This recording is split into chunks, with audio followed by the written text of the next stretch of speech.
The Israeli regime and the United States have rained down death and destruction on thousands of people in a criminal war that they instigated in Iran, in Lebanon, and the Israeli regime has done that following nearly 3 years of a genocidal slaughter against the Palestinian people. It continues to allow illegal settlers to run amok, terrorising Palestinians on the West Bank. They're now going to introduce a law to execute Palestinians who are resisting an illegal occupation of their land. There are reports in the last week of animals being used to rape Palestinian prisoners under the Israeli Authority. Against that background, the European Union fails to suspend the EU Trade Association Agreement, special trade status this regime gets, and the Irish government continues, despite the fact that it was forced to raise that issue, to call for a re-examination of this. They continue to allow the US military to go through Shannon Airport, flights go through our airspace, facilitating the US military machine who are involved with this regime,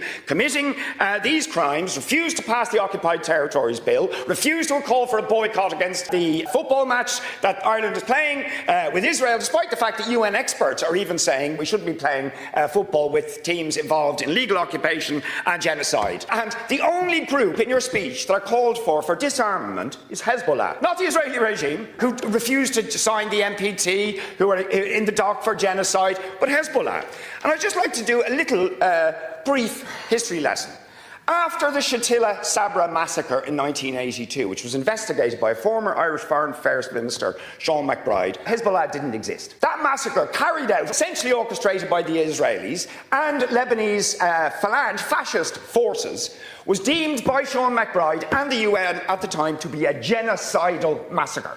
It was only in the aftermath of that genocidal massacre by Israel and its allies that Hezbollah came into existence. They were a response to the terrorism of the Israeli state, and yet we still refuse to sanction that state, and we treat it as normal when it is clearly a terrorist state.